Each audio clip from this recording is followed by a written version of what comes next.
Hello बच्चों, आज हम लोग फिजिक्स का बहुत ही इम्पॉर्टेंट और इंटरेस्टिंग टॉपिक पढ़ेंगे, कैपेसिटर। ठीक है, कैपेसिटर हिंदी में बोलते हैं इसको धारिता। ठीक, बहुत ही इम्पॉर्टेंट टॉपिक और बहुत ही इंटरेस्टिंग। थोड़ा सा इसके बारे में आज हम लोग इंट्रोडक्शन लेते हैं कि कैपेसिटर होता क्या है, किसी भी कंडक्टर की कैपेसिटी या कैपेसिटेंस कहते किसे हैं, पहले इस चीज़ को समझा जाए। और इस चीज़ को हम लोग एक एग्जांपल लेके चलेंगे पानी का। देखिए, सबसे पहले तो ये आप इतना जान चुके हैं कि चार्ज जो होता है जब फ्लो होता है उस चीज़ को मैंने कहा था current, the flow of charge. और चार्ज हमेशा कहाँ फ्लो होगा? हाई पोटेंशियल से लो पोटेंशियल। इतनी चीज़ हम लोग पढ़ चुके हैं। ये सेम ऐसा ही हो गया जैसे कि लिक्विड। देखिए, ये एक बर्तन है, इस बर्तन में मान लीजिए पानी यहाँ तक भरा हुआ है, ठीक, और एक दूसरा बर्तन बगल में है जो इससे लंबा चौड़ा है, इसमें पानी की लेवल यहाँ तक है। क्वांटिटी की अगर बात की जाए तो इसमें पानी मान लीजिए सिर्फ 2 लीटर भरा हुआ है और इसमें जो पानी है वो मान लीजिए ऑलरेडी 5 लीटर पहले से है। लेकिन अगर इनका आपस में कनेक्शन किया जाए, एक पाइप नीचे से इन दोनों के बीच कनेक्ट कर दिया जाए इस तरह से, तो क्या आप बता सकते हैं वाटर का फ्लो किधर से किधर होगा? वाटर जो है इस वाले बर्तन से निकलकर इसमें जाएगा। और कब तक जाएगा? जब तक दोनों तरफ की लेवल बराबर ना हो जाए। ये बात एक साधारण सी बात है जो हम लोगों को पहले से पता थी। अब देखिए, इसमें कॉन्सेप्ट क्या है, क्वांटिटी के हिसाब से कोई चीज़ फ्लो नहीं होती, हाई क्वांटिटी से लो क्वांटिटी नहीं होता। हमें पता है कि जो वाटर का फ्लो होता है वो हाई प्रेशर से लो प्रेशर होता है। इसी तरह से हीट पढ़ते हैं, हीट का प्रेशर कैसे होता है? हाई टेम्परेचर से लो टेम्परेचर। तो अब ये जो लिक्विड है इसका जो फ्लो हुआ वो हाई प्रेशर से लो प्रेशर। अच्छा, प्रेशर ऑफ लिक्विड, लिक्विड के प्रेशर को जो हम डिफाइन करते थे कि जितनी ज़्यादा हाइट तक बर्तन में पानी भरा होगा उतना ज़्यादा प्रेशर। यानी एक्चुअल में यहाँ सारी कहानी किससे हो गई? हाइट से। और हाइट क्या? हाइट का मतलब पोटेंशियल। हाइट जब बढ़ती है हम क्या बोलते हैं? पोटेंशियल एनर्जी बढ़ रही है। तो यहाँ पर जो लिक्विड भरा हुआ है इस बर्तन में, इस बर्तन का जो पोटेंशियल है लिक्विड का वो ज़्यादा है, ये पोटेंशियल हाई है। और इस वाले बर्तन में जो लिक्विड भरा हुआ है उस लिक्विड का जो पोटेंशियल है वो लो है, और इसीलिए हाई पोटेंशियल से लो पोटेंशियल लिक्विड फ्लो हो रहा है। सेम यही कहानी चार्ज में चलती है। अगर हमारे पास 2 कंडक्टर हैं, सपोज कर लो एक कंडक्टर ये रखा हुआ है, एक कंडक्टर ये रखा हुआ है। कूलम नाम की कहानी आप पढ़ चुके हो कि अगर इसके पास चार्ज है और इसके पास मान लीजिए चार्ज नहीं है और इन दोनों को हम एक वायर से कनेक्ट करते थे तो क्या होता था? वहाँ पर आपको कहानी बताई गई कि 2 कंडक्टर को अगर आपस में कांटेक्ट कर दिया जाए या किसी भी तरह इनको आपस में एक दूसरे से स्पर्श कर दिया जाए तो इन दोनों पर चार्ज बराबर बराबर हो जाते हैं। यानी अगर इस पर पहले से 10 माइक्रोकूलम चार्ज था और इस पर कोई चार्ज नहीं था, हमने एक वायर से कनेक्ट कर दिया तो कनेक्ट करने के बाद इस पर 5 माइक्रोकूलम का चार्ज हो गया और इस पर भी प्लस का 5 माइक्रोकूलम चार्ज हो गया। ये चीज़ कैसे हुई? ये एक्चुअल में सेम यही कहानी हो रही थी। जब भी किसी कंडक्टर को आप चार्ज देते हैं, जब किसी भी चालक को आप आवेश देते हैं तो उस चालक का पोटेंशियल बढ़ता है। जैसे यहाँ पर किसी बर्तन में जब आप पानी भरते हैं तो पानी की लेवल बढ़ती है, मतलब पोटेंशियल बढ़ता है। इसी तरह से जब किसी कंडक्टर को चार्ज करते हैं तो उसका पोटेंशियल भी बढ़ता है। और अगर मान लीजिए इधर चार्ज 10 होता और इधर 6 माइक्रोकूलम होता, दोनों के पास चार्ज है, फिर भी इसका पोटेंशियल ज़्यादा है तो हाई पोटेंशियल से लो पोटेंशियल चार्ज फ्लो होगा और इसमें से निकल के चार्ज इसमें जाएगा। कब तक? जब तक दोनों तरफ लेवल बराबर ना हो जाए। ये 10 इधर से 1 निकला, 9 बचा और इधर 7 हो गया, अभी बराबर नहीं हुआ। फिर इसमें से 1 कम हुआ, इधर 8 बचा और इधर भी 8 हो गया, बराबर बराबर हो गया। तो +8 दोनों पर आ गया। इसका ट्रिक आपको बताई गई थी कि दोनों कंडक्टर के चार्ज को ऐड करिए और उसका हाफ कर दीजिए, स्पर्श करने के बाद उतना दोनों पे चार्ज हो जाएगा। तो यहाँ पर कॉन्सेप्ट यही था। तो जब भी किसी कंडक्टर को आप चार्ज देंगे तो उसका पोटेंशियल क्या होगा? बढ़ेगा। एक तो ये बात यहाँ से हम लोग नोट कर लिए कि किसी चालक को आवेश देने पर उसका विभव बढ़ता है। इस बात को आप यहाँ पे नोट कर लें अलग से। जब किसी चालक को आवेश देते हैं तो उसका विभव बढ़ता है। When a charge is given to a conductor then its potential increases, तो उसका विभव बढ़ता है। इंग्लिश में नोट कर समझना है तो इंग्लिश में बोल दिया जाएगा। ठीक है, एक ये बात हमने यहाँ से नोट कर ली। छोटी छोटी बातें पहले नोट कर ले, पहले समझें कैपेसिटर होता क्या है, इस चीज़ को समझेंगे। कैपेसिटर की हमें ज़रूरत क्यों है, क्यों इसको बनाया गया, इसके बनाने के पीछे क्या कॉन्सेप्ट था, तो फिर हमको पढ़ना बहुत आसान हो जाएगा। तो जानकारी मिली कि चालक को आवेश देंगे तो उसका विभव क्या होगा, बढ़ेगा। अच्छा, आवेश क्यों देना चाहते थे, क्योंकि हमने चार्ज के बारे में स्टडी कर ली है कि चार्ज अगर हमारे पास ये न्यूट्रल ऑब्जेक्ट है, इसको हमने इससे रगड़ दिया तो ये चार्ज हो जाता है और किसी दूसरी चीज़ों को अपनी ओर अट्रैक्ट करने की प्रॉपर्टी इसके पास आ जाती है। अगर दूसरा कंडक्टर हमारे पास ये अनचार्ज था, हम इसको कहीं से रगड़ के लाए, इसके चार्ज किए, उसको टच कर दिए, इस पर भी चार्ज आ गया। फिर दोबारा इसको कहीं से रगड़ के लाए, इसको टच किए और चार्ज आ गया। इस तरह हम चाहते थे कि हम चार्ज को स्टोर करके रख लें। क्यों रखना चाहते थे कि जब ज़रूरत पड़ेगी तो हम इसका इस्तेमाल कर लेंगे। जैसे हम लोग क्या करते हैं, बर्तन में पानी भर के स्टोर कर लेते हैं। भाई जब तक सप्लाई आ रही है इस्तेमाल कर रहे हैं, पानी आना बंद हो जाए, सप्लाई बंद हो जाए, घर में मोटर नहीं लगी तो क्या करेंगे, तो इसके लिए हमने पहले से दिमाग लगाया, हम बर्तन में स्टोर कर लेते हैं। या लाइट आ रही है, टंकी में पानी स्टोर कर लिए, ज़रूरत पड़ेगी इस्तेमाल करेंगे। इस कॉन्सेप्ट को लेके हम लोगों ने सोचा कि अगर किसी कंडक्टर को चार्ज स्टोर कर लिया जाए तो हम आगे चल के उसका यूज़ कर सकते हैं। लेकिन समस्या यहाँ पर क्या आ रही है, जिस तरह से बर्तन में समस्या आ रही है, भाई हम पानी स्टोर करना चाहते हैं लेकिन हमारे पास एक बाल्टी थी, इस बाल्टी में पानी हम स्टोर करना चाहते थे तो हमने इसके अंदर पानी स्टोर कर लिया। लाइट चली गई, अब पानी हमारे पास इतना ही है। ज़रूरत हमारी इससे ज़्यादा थी लेकिन समस्या थी हमारे पास दूसरा और कोई बर्तन नहीं था, हम इसमें इतना ही पानी स्टोर कर सकते हैं। वही कहानी यहाँ पर भी होगी। हम चाहते हैं किसी भी कंडक्टर के ऊपर हम चार्ज स्टोर कर लें, लेकिन हर कंडक्टर के पास चार्ज को स्टोर करने की अपनी कैपेसिटी है कि उससे ज़्यादा वो चार्ज नहीं ले सकता।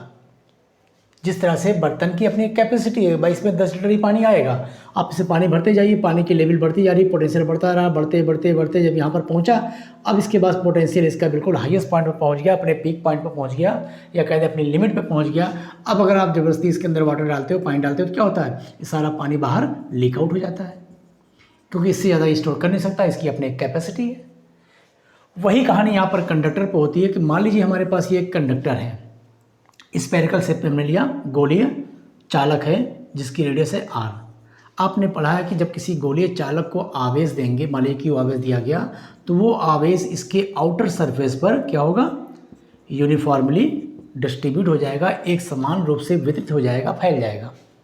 तो जैसे ही हमने इसको चार्ज दिया, वो चार्ज तुरंत क्या होगा, फैल गया। और फैलने के साथ साथ इसके सरफेस पर पोटेंशियल आ गया। पहले चार्ज 0 था तो पोटेंशियल भी 0 था। अब हमने इसको थोड़ा सा चार्ज दिया, जैसे हमने इसको चार्ज क्यू दिया, इसका पोटेंशियल हो गया 1/4πε0 Q/r। चार्ज और देते पोटेंशियल भी और होता। तो इस फॉर्मूला हमको बता रहा कि चार्ज और पोटेंशियल का आपस में रिलेशन है। जैसे जैसे चार्ज की क्वांटिटी बढ़ाते जाओगे पोटेंशियल भी बढ़ता जाएगा। बहुत सिंपल सी बात यहाँ भी समझ में आ रहा है। जैसे जैसे पानी की मात्रा इसमें बढ़ाते जाएंगे बर्तन में, उसके लेवल पोटेंशियल बढ़ता जाएगा। तो उसी से कंपेयर करके समझिए, बहुत आसानी समझ में आएगा। तो कंडक्टर को हमने चार्ज देते गए, उसका पोटेंशियल बढ़ता गया, यानी हम कह सकते हैं charge in directly proportional to potential, यानी किसी कंडक्टर को दिया गया चार्ज के पोटेंशियल पर निर्भर करता है। तो यहाँ से Q इज इक्वल एक कांस्टेंट लेते हैं C, जो कि एक अनुपातिक नियतांक होगा, प्रोपोर्शनल कांस्टेंट होगा, और इसी प्रोपोर्शनल कांस्टेंट को नाम दिया गया कैपेसिटेंस। कैपेसिटेंस ऑफ कंडक्टर यानी उस चालक की धारिता, चालक की धारिता। धारिता वर्ड देखिए मैथ में, हिंदी में पढ़ा जाता था। धारिता का अर्थ निकालते हैं आयतन से। कोई बर्तन अपने अंदर कितनी चीज़ धर ले वो उसकी धारिता हो गई। इस बाल्टी में 10 लीटर पानी आता तो कहेंगे इसकी धारिता कितनी है, 10 लीटर। इस तरह से कंडक्टर की जो कैपेसिटेंस है, चालक की जो धारिता है, उसको यहाँ से डिफाइन किया गया कि चालक की धारिता हो गया Q/V। किसी चालक को दिया गया आवेश और उसके पोटेंशियल में जो इंक्रीजमेंट होगा, पोटेंशियल में जो वृद्धि होगी, उसके रेशियो को बोलते हैं उस चालक की धारिता। यहाँ से इसकी डेफिनेशन निकाली गई है। बहुत ध्यान समझिएगा, कैपेसिटेंस की धारिता की जो परिभाषा है वो यहाँ से निकाली जाती है कि चालक को दिया गया आवेश और उसके विभव में होने वाली वृद्धि के अनुपात को उस चालक की धारिता कहते हैं। यहाँ से इसकी यूनिट मिल जाएगी आपको। कैपेसिटेंस की जो यूनिट है, मात्रक है, वो मिलेगा coulomb per volt. Coulomb per volt, इसको हम लोग बोलते हैं farad. Farad, coulomb per volt या फैरड। डायमेंशन निकालना चाहें, डायमेंशन भी आप निकाल सकते हैं। कैपेसिटेंस की डायमेंशन निकालना है तो आपको चार्ज की डायमेंशन मालूम हो जाए, Q equal to I into T कर देंगे तो एरिया करंट इंटू टाइम, और नीचे पोटेंशियल की मान लीजिए नहीं मालूम है, W अपान Q करेंगे, W हो गया energy, mL square T minus 2, और नीचे जो चार्ज Q करेंगे वो Q ऊपर आके फिर ये बन जाएगा, स्क्वायर कर दिए तो आपको मिल गया M-1, L-2, T हो गया 4 और A हो गया 2। ये इसकी डायमेंशन आ गई। इतनी बात समझ में आई कि जब किसी कंडक्टर को यानी किसी चालक को आवेश देते हैं तो उसका विभव बढ़ता है। चार्ज की क्वांटिटी बढ़ाते जाएंगे, विभव बढ़ता जाएगा, यानी चार्ज विभव के समानुपाती है। और समानुपाती नियतांक यहाँ पे लिया गया C, और इस C को ही बोल दिया गया उस चालक की धारिता। और इस धारिता को डिफाइन कैसे किया गया? चार्ज गिवन और इंक्रीज इन पोटेंशियल का रेशियो। लेकिन यहाँ से थोड़ा सा एक कन्फ्यूज़न ये होता है, अगर आपसे पूछा जाए किसी चालक की धारिता किस पर निर्भर करती है, किन किन बातों पर डिपेंड करती है, तो आप क्या बताएंगे? क्योंकि ज़्यादातर फिजिक्स के अंदर हम लोग कोई क्वांटिटी किस पे डिपेंड कर रही है फॉर्मूले से निकालते थे। और इस फॉर्मूले को आप देखते हैं किसी चालक की धारिता किस पे निर्भर करेगी, तो आप कहोगे भाई आवेश की समानुपाती है और विभव की व्युत्क्रमानुपाती है। लेकिन ये बात गलत हो जाएगी। कैपेसिटेंस किस पे डिपेंड करता है? एक सिंपल सी बात सोचिए, अगर हम कहते हैं ये एक बाल्टी है, ये बाल्टी का इस्तेमाल करेंगे पानी भरने के लिए, यही कहानी, जैसे जैसे पानी भरेंगे उसकी लेवल बढ़ेगी। इतनी बात भी समझ में आ गई। अब हम कहें इस बर्तन की धारिता कितनी है, यानी इस बाल्टी की धारिता यानी कैपेसिटेंस कितना है, तो देखिए अगर हम कह दें कि भाई इस बर्तन में हमने 2 किलोग्राम यानी 2 लीटर पानी भरा, लेवल यहाँ तक आई, बताइए इसकी धारिता कितनी है। फिर हमने कहा कि इसमें हमने 2 लीटर पानी और डाल दिया, लेवल यहाँ तक आ गई, अब धारिता कितनी है। तो अगर इस फॉर्मूले का कॉन्सेप्ट लेओगे तो आप कहोगे क्वांटिटी बढ़ रही है, चार्ज बढ़ रहा है तो कैपेसिटी बढ़ना चाहिए, यानी यहाँ पर बाल्टी में पानी की मात्रा बढ़ती जा रही है तो बाल्टी की धारिता बढ़नी चाहिए। लेकिन धारिता का रिलेशन, धारिता मतलब कितना पानी धर सकता है, मतलब उसकी कैपेसिटी। तो इस बाल्टी की जो कैपेसिटी है वो कंपनी ने बनाते समय ही इसकी निर्धारित कर दी थी कि ये बाल्टी 10 लीटर की है, उस पर मोहर लगी हुई है 10 लीटर। अब इससे ज़्यादा इसकी कैपेसिटी नहीं हो सकती। अगर ये बाल्टी खाली रखी हुई है तो भी हम कहेंगे इस बर्तन की धारिता यानी बर्तन की कैपेसिटी 10 लीटर। आधा भरा हुआ तो भी कैपेसिटी की बात करें 10 लीटर, पूरा भर के कैपेसिटी कितनी है 10 लीटर। किसी भी बर्तन की जो कैपेसिटी है उस पर रखने वाले क्वांटिटी पे डिपेंड नहीं करता। तो इसी तरह से किसी भी कंडक्टर की जो कैपेसिटेंस होती है वो ना तो उस पर चार्ज पे डिपेंड करती है आपने कितना दिया, ना पोटेंशियल पे। ये कैपेसिटेंस को डिफाइन करने का तरीका है कि अगर 2 हमारे पास अलग अलग कंडक्टर हों तो किसका कैपेसिटेंस ज़्यादा होगा, किसका कैपेसिटेंस कम होगा, इसको हम डिफाइन कैसे करें, उसके लिए ये तरीका अपनाया जाता है। बस ये थोड़ा ध्यान देइए, कन्फ्यूजन वाली बात है। डिफाइन कैसे करते हैं कि हम इसको भी 1 वोल्ट का पोटेंशियल इसका बढ़ाना चाहते हैं, या समझ लो कि 2 कंडक्टर मेरे पास है, दोनों को हम सेम चार्ज दिए, इसको भी हम 10 माइक्रोकूलम का चार्ज दिए, इसको भी 10 माइक्रोकूलम का चार्ज दिए। इसका पोटेंशियल 5 वोल्ट तक बढ़ गया और इसका पोटेंशियल केवल 2 वोल्ट बढ़ा,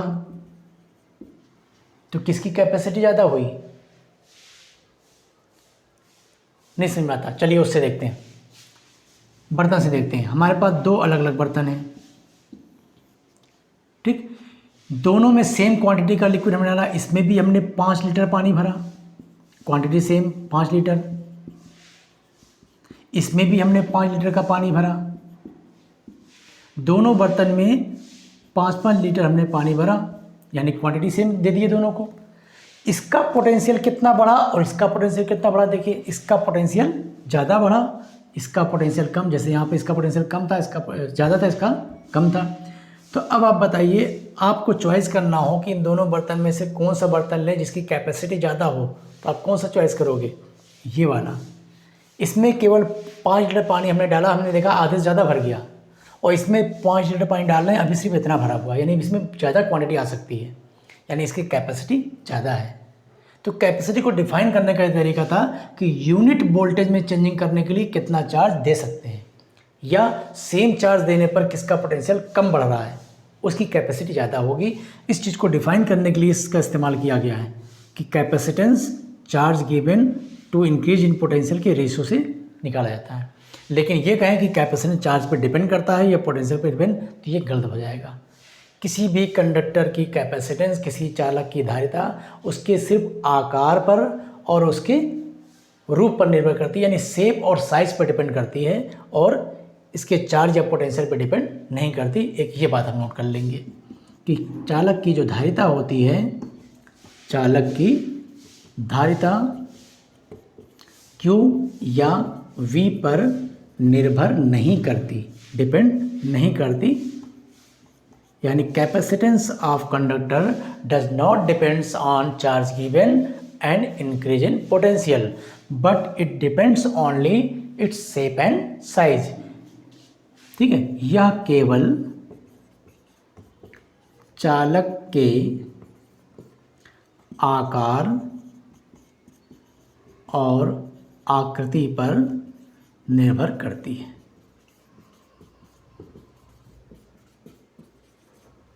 ठीक, एक ये बात यहाँ से नोट समझ में आई। चलिए, दो चीज़ें हम समझ गए, किसी कंडक्टर की कैपेसिटेंस होता क्या है और उसको डिफाइन कैसे किया गया, और कैपेसिटेंस हमारा किस पे डिपेंड करता है, शेप और साइज पर डिपेंड करता है, चार्ज या पोटेंशियल पर डिपेंड नहीं करता। अब देखिए, हमारा कॉन्सेप्ट क्या था, हमारी सोच ये थी कि हम किसी कंडक्टर पर ज़्यादा से ज़्यादा चार्ज को स्टोर कर लें। तो इसके लिए हमने देखा कि हमारे पास समस्या आ रही है, हमारे पास बर्तन बहुत छोटे छोटे हैं। हम या तो बर्तन को बड़ा ले लें, भाई बाल्टी से काम नहीं चल रहा था, हमने ड्रम ले लिया, ड्रम से हमारा काम नहीं चला, हमने टंकी लगवा ली, उसमें स्टोर कर लिए। उससे भी ज़्यादा हमारी रिक्वायरमेंट है तो और भी दूसरे हिसाब करें, दो टंकी लगा के आपस में कनेक्ट करेंगे। अगर यही काम हम कंडक्टर में करना चाहें कि हम कंडक्टर पे ज़्यादा से ज़्यादा चार्ज स्टोर करना चाहते हैं, तो हम कहेंगे भाई कंडक्टर बड़ा ले लो। तो जब देखते हैं कितना बड़ा कंडक्टर लेना पड़ेगा और कितना चार्ज स्टोर कर सकते हो, उसको समझिए, थोड़ा सा कॉन्सेप्ट क्लियर होगा। तो हमने देखा आर रेडियस का अगर हमारे पास एक कंडक्टर है और उसको हम क्यू चार्ज दिए, वो चार्ज इसके सरफेस पर फैला, जिसकी वजह से इसके पास पोटेंशियल आ गया 1/4 pi epsilon naught Q by R. तो हम कहेंगे अगर हमारे पास एक कंडक्टर था जिसको हमने क्यू चार्ज दिया, जिससे उसका पोटेंशियल इतना बढ़ गया, तो इसकी कैपेसिटेंस कितनी हुई, तो डेफिनेशन के हिसाब से कैपेसिटेंस बोलते हैं charge given upon increase in potential. Charge आपने कितना दिया था क्यू, पोटेंशियल कितना बढ़ गया 1/4 pi epsilon naught Q by R. देखिए क्यू से Q cancel, C is equal formula क्या बना 4 pi epsilon naught into R. तो हमने देखा किसी गोलीय चालक की धारिता यानी स्पेरिकल कंडक्टर की कैपेसिटेंस का फॉर्मूला मिल गया 4 pi epsilon naught into R. अब यहीं से देखिए आपको जानकारी मिल गई, 4 पाई एप्सिलॉन नॉट क्या है, कांस्टेंट, यानी सी किस पे डिपेंड कर रहा, आर पर। See directly proportional to are, यानी कंडक्टर की जो कैपेसिटी किस पे डिपेंड कर रही, रेडियस पर। ये रेडियस ज़्यादा होगी तो कैपेसिटेंस भी ज़्यादा। वही बात आ गई कि शेप और साइज पर डिपेंड कर रहा है कि जितनी ज़्यादा आप साइज लोगे, कंडक्टर की जितनी बड़ी साइज लोगे, उसकी कैपेसिटेंस भी उतना ही ज़्यादा होगा। ठीक, इसकी यूनिट हमने क्या बताई, फैराड। अब यहीं से देखा जाए, कैलकुलेशन करिए, देखिए भी आपको क्या मिलता है। अगर मान लीजिए आप चाहते हो कि हम एक ऐसा कंडक्टर लें जिसमें हम 1 फैराड कैपेसिटेंस की होनी चाहिए, यानी उसकी जो कैपेसिटी 1 फैराड हो, तो उसके लिए हमें कितना बड़ा कंडक्टर लेना पड़ेगा। ज़रा कैलकुलेशन कीजिए, कितनी इंटरेस्टिंग चीज़ आपको मिलेगी। स्पेरिकल कंडक्टर की कैपेसिटेंस का फॉर्मूला हमने क्या निकाला, 4 pi epsilon naught into R, जहाँ आर क्या है उसकी रेडियस। अब सपोज करिए आपको जो कैपेसिटेंस चाहिए वो कितना चाहिए, 1 फैराड। 1 फैराड कैपेसिटेंस वाला अगर कंडक्टर हो तो उसकी साइज़ क्या होनी चाहिए, ज़रा निकालिए। सी की वैल्यू यहाँ रखते हैं 1, 4 पाई एप्सिलॉन नॉट की वैल्यू क्या होगी, 1/4 पाई एप्सिलॉन नॉट होता है तो उसकी वैल्यू 9 × 10⁹ होती है। तो 4 पाई एप्सिलॉन नॉट हो गया 1/9 × 10⁹ इंटू आर। तो आर की वैल्यू क्या मिली, क्रॉस मल्टीप्लाई किया, 9 × 10⁹ मीटर। या देखिए इसको कि हमारे पास जो स्पेरिकल कंडक्टर है, अगर वो इतनी रेडियस का हो, 9 × 10⁻⁹ मीटर त्रिज्या का एक गोल सा चालक हो, तो उसकी जो कैपेसिटी होगी वो कितनी होगी, 1 फैराड। अब आप इतना बड़ा कंडक्टर बना सकते हैं या ला सकते हैं। आपको पता होना चाहिए जो अर्थ की रेडियस है, रेडियस ऑफ अर्थ कितनी होती है, 6380 किलोमीटर। राउंड फिगर में इसको हम लोगों ने कैलकुलेशन में 6400 किलोमीटर यूज़ किया है। अगर मीटर में आप शो करोगे तो 6.4 इंटू 10 के पावर 6 मीटर आएगा। अर्थ की रेडियस जो है वो 10 के पावर 6 मीटर में है और हमें जो कंडक्टर चाहिए वो 10 के पावर 9 मीटर में चाहिए, मतलब इससे 1000 गुना बड़ा। देखिए कितनी पॉइंट की बात मिली कि अर्थ की जो साइज है उससे 1000 गुना बड़ा अगर आप गोला लेते हो, गोली चालक लेते हो, तब जाके उसकी कैपेसिटी कितनी होगी, 1 फैरेड।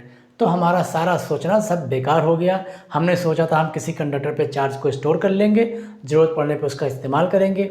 स्टोर करने के लिए हमने जब इस्तेमाल किया, भाई कंडक्टर पे कितना स्टोर कर सकते हैं, तो जो सबसे छोटी यूनिट हमने देखी थी 1 फैरेड हमने लिया।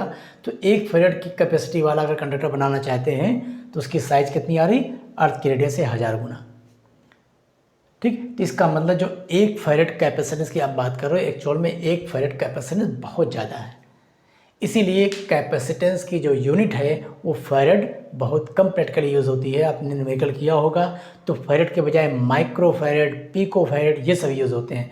तो यहाँ से एक पॉइंट और निकला कि कैपेसिटेंस की जो कैपेसिटी होती है किसी बर्तन की या चालक की जो धारिता होती है उसका जो मात्रक 1 फैरेड है वो 1 फैरेड बहुत बड़ा मात्रक है।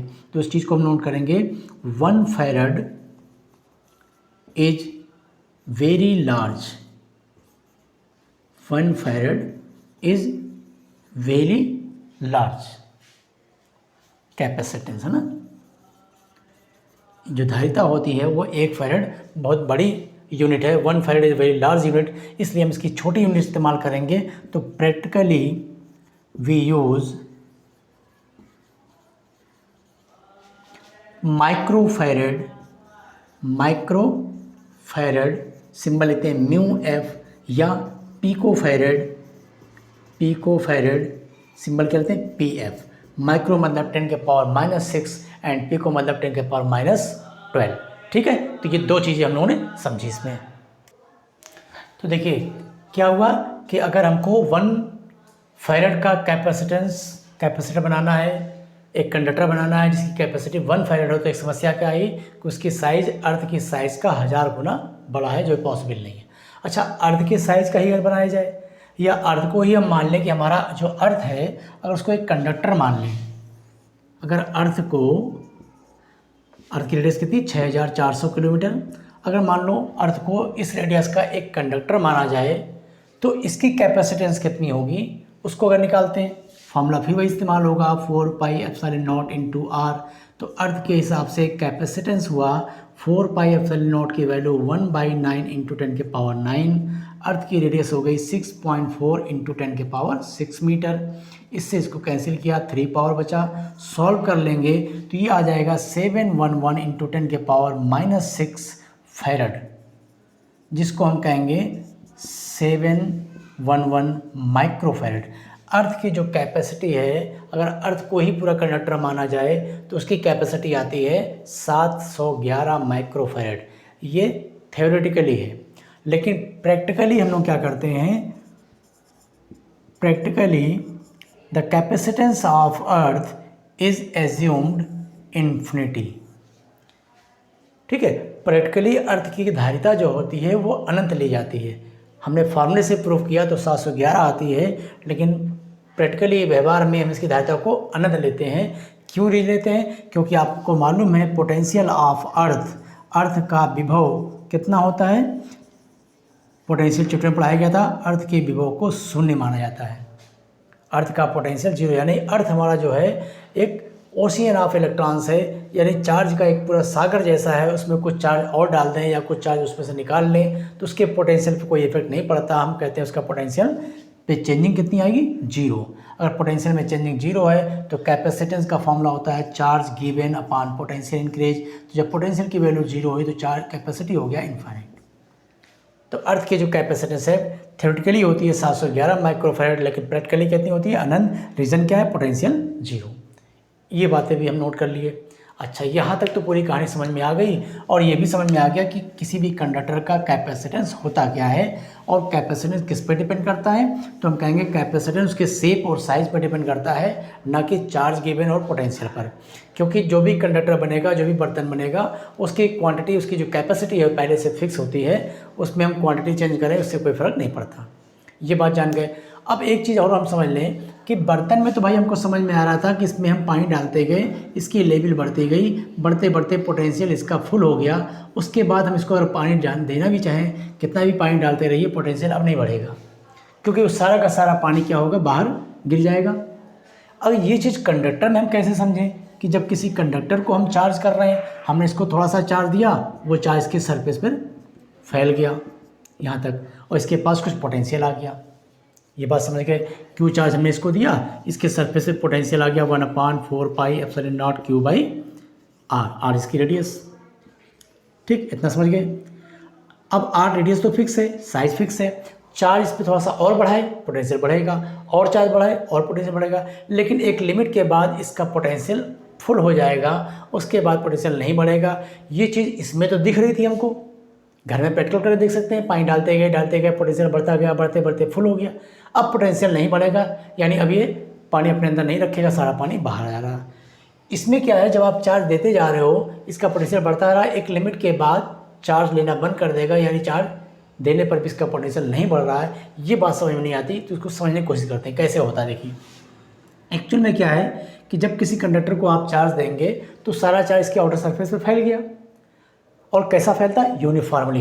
यानी जैसे यहाँ पे हमने दिया कि मान लीजिए 7 सिंबल हमने बनाए, देखिए थोड़ा सा चार्ज दिया गया तो ये चार्ज पार्ट के रूप में, छोटे छोटे पार्टिकल के फॉर्म में, यानी पॉइंट चार्ज के रूप में ऐसे ऐसे इक्वल डिस्टेंस पर फैल गया। अब थोड़ा सा और चार्ज दोगे तो क्या होगा, चार्ज के बीच का जो गैप है वो कम होगा, यानी डेंसिटी बढ़ेगी। इस पर भी चार्ज आ गया, यहाँ भी आ गया, यहाँ आ गया, इक्वल डिस्टेंस पे अभी भी चार्ज आ गए।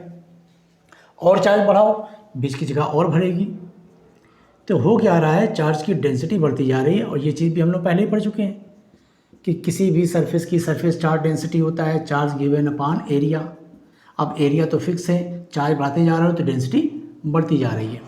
इससे होगा क्या, एक लिमिट तक हम चार्ज देते गए, पोटेंशियल बढ़ता गया। लेकिन आप ये तो सोचो कि ये कंडक्टर है, कंडक्टर के पास चार्ज है, तो ये चार्ज कंडक्टर अपने चारों तरफ इलेक्ट्रिक फील्ड भी तो बनाएगा, अपना इफेक्ट भी तो दिखाएगा। तो इसके चारों तरफ इलेक्ट्रिक फील्ड है और चार्ज की क्वांटिटी बढ़ती जा रही है इसके सरफेस पर, तो इलेक्ट्रिक फील्ड भी बढ़ती जा रही है।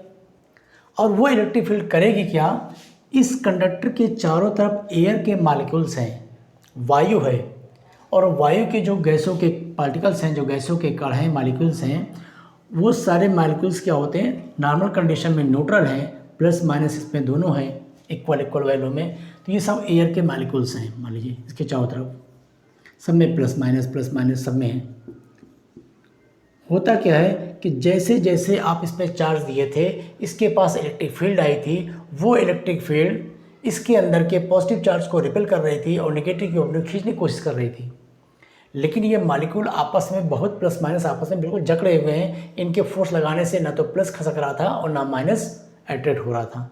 लेकिन हम क्या कर रहे हैं, इस पर चार्ज बढ़ाते जा रहे हैं, इसका क्या हो रहा है, इलेक्ट्रिक फील्ड बढ़ती जा रही है। ये इलेक्ट्रिक फील्ड बढ़ते बढ़ते जब इसकी वैल्यू 3 × 10⁻⁶ न्यूटन पर कूलम हो जाती है, यानी चार्ज बहुत पास आ गए, डेंसिटी बहुत बढ़ गई, इसकी वजह से क्या होगा, इसके चारों तरफ इलेक्ट्रिक फील्ड बहुत ज़्यादा होगी।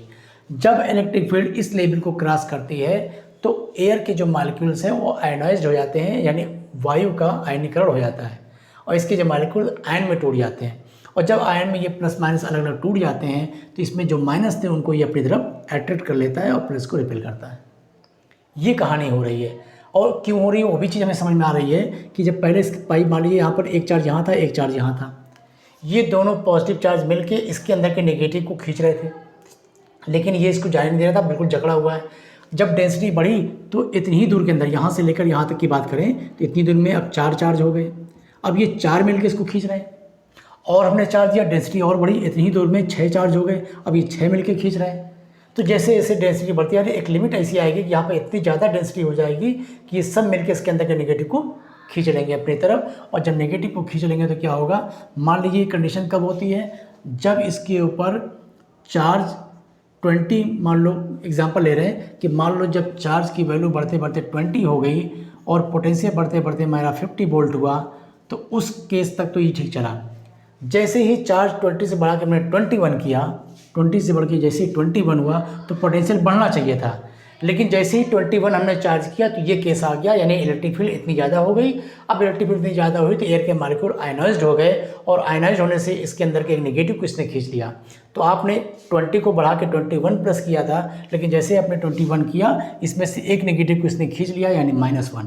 कितना हो गया? 20, यानी चार्ज अभी भी इसके पास 20 पहुँचा। फिर आपने 21 किया, फिर उसने एक मॉलिक्यूल को खींच लिया। ये केस लगातार बढ़ता रहेगा। आप चार्ज देने की कोशिश कर रहे हो बार बार, लेकिन आसपास की जो एयर है वो आयनाइज हो रही है, उनको इलेक्ट्रॉन को ये अपनी तरफ खींच रहा है और चार्ज बढ़ने नहीं दे रहा, जिससे पोटेंशियल बढ़ना बंद हो जाता है। ये पूरी अंदर की कहानी होती है। तो किसी भी कंडक्टर को एक लिमिट तक ही आप चार्ज दे सकते हो, उससे ज़्यादा चार्ज देने पर वो नहीं लेगा, उसका पोटेंशियल एक लिमिट तक ही बढ़ेगा। तो इससे हमारी समस्या जो थी, हम चाहते थे कि चार्ज को ज़्यादा से ज़्यादा स्टोर करें, उस कॉन्सेप्ट पे हम थोड़ा फेल हुए। यानी हम किसी भी कंडक्टर को बहुत ज़्यादा चार्ज नहीं दे सकते। फिर भी उन्होंने कहा चलो ठीक है भाई, बहुत ज़्यादा नहीं दे सकते, कुछ तो दे सकते हैं, हम उसी चार्ज को स्टोर करेंगे, उसी में तसल्ली रखेंगे। लेकिन उसमें भी आगे एक समस्या आएगी। वो समस्या क्या आएगी? हमने इस कंडक्टर को चार्ज किया, चार्ज करके मतलब इसके ऊपर चार्ज स्टोर किया, जैसे यहाँ बर्तन में पानी स्टोर किया, स्टोर करके हमने रख लिया कि हम इसको बाद में यूज़ कर लेंगे जब हमें ज़रूरत पड़ेगी। कंडक्टर को हमने चार्ज किया, चार्ज करने के बाद इसको हमने अलमारी में रख दिया कि हम बाद में इसको यूज़ करेंगे, हमें ज़रूरत पड़ेगी तो। लेकिन कुछ दिनों के बाद जब हमें उसकी ज़रूरत महसूस हुई, हमने कंडक्टर को निकाला और हमें ये पता था कि कंडक्टर हमारा चार्ज है, इस पर हमने चार्ज स्टोर किया हुआ है। हमने क्या किया, एक दूसरा कंडक्टर लिया जो कि अनचार्ज था, इसके बीच में हमने एक वायर जोड़ा और रास्ते में यहाँ पे हमने एलईडी बल्ब लगा दिया। तो हमें कन्फर्म था कि भाई ये तो चार्ज था, ये अनचार्ज है, इसका पोटेंशियल ज़्यादा है, इसका पोटेंशियल 0 है। हाई पोटेंशियल से लो पोटेंशियल चार्ज फ्लो होगा, और जब चार्ज फ्लो होते हुए जाएगा तो रास्ते में जो बल्ब है जल जाएगा। लेकिन ऐसा नहीं हुआ। या इस कंडक्टर को हमने निकाला, किसी दूसरी अनकंडक्टर चीज़ के पास ले गए, अनचार्ज के पास, तो उसको हमें एडिट करना चाहिए था, इसने नहीं किया। पता ये चला, हमने चेक किया, पता चला कि इसका चार्ज सब खत्म, जो हमने इसके ऊपर चार्ज स्टोर किया था सारा का सारा चार्ज गायब हो गया। वो कहाँ गया, इसके बारे में समझना है कि जब ये कंडक्टर चार्ज हो गया था तो कोई भी चार्ज कंडक्टर अपने चारों तरफ क्या करता है, इलेक्ट्रिक फील्ड क्रिएट करता है। इसके लिए इलेक्ट्रिक लाइन ऑफ फोर्सेस अपने अंदर से निकालता है, और ये line of forces positive charge से निकलती हैं, कहाँ तक जाती हैं? अगर रास्ते में कोई भी चार्ज नहीं मिला तो ये इनफाइनाइट तक जाएंगी नेगेटिव की खोज में, जब तक नेगेटिव ना मिल जाए। अगर नेगेटिव मिल जाएगा तो वहाँ पर जाकर ये ख़त्म होंगी। तो ये लगातार अपने अंदर से इलेक्ट्रिक फील्ड लाइन निकाल रहा था, जिसकी वजह से इसकी चार्ज की वैल्यू कम होते होते एक दिन ये डिस्चार्ज हो गया, पूरी तरह से ख़त्म हो गया। अब कॉन्सेप्ट को हमने चेंज किया कि भाई स्टोर करने से हमें तसल्ली हमने कर ली थी कि भाई हम थोड़ा सा स्टोर करेंगे, उससे भी काम नहीं चला, वो भी नहीं रुक रहा है। तब दूसरी कोई व्यवस्था बनाई जाए, क्योंकि चार्ज को तो स्टोर करना है। तो इसके लिए एक डिवाइस बनाई गई थी जिसका नाम होता है कैपेसिटर। वही इस चैप्टर का टॉपिक हमारा था कि कैपेसिटर। तो कैपेसिटर बनाने का कॉन्सेप्ट क्या था, हम चार्ज को स्टोर करना चाहते थे, एनर्जी को स्टोर करना चाहते थे, और इस तरह से स्टोर करने में समस्या आ रही थी। तो सिंगल कंडक्टर पे हम स्टोर नहीं कर पा रहे हैं, इतना क्लियर हो गया। अब हम क्या करेंगे, कैपेसिटर एक्चुअल में क्या होता है, दो कंडक्टर का पेयर होता है। कैपेसिटर एक्चुअल में दो कंडक्टर का पेयर होता है, और उन दो पेयर की मदद से उनके बीच में इलेक्ट्रिक फील्ड के फॉर्म में हम एनर्जी को स्टोर करेंगे। वो कैसे स्टोर करेंगे, और कैपेसिटर को क्या काम है, कहाँ पे इसको यूज़ करते हैं, इसके बारे में हम लोग पूरा डिटेल से बात करेंगे नेक्स्ट वीडियो में, जो पूरा कैपेसिटर पे ही हमारा बेस्ड होगा। तब तक के लिए थैंक यू।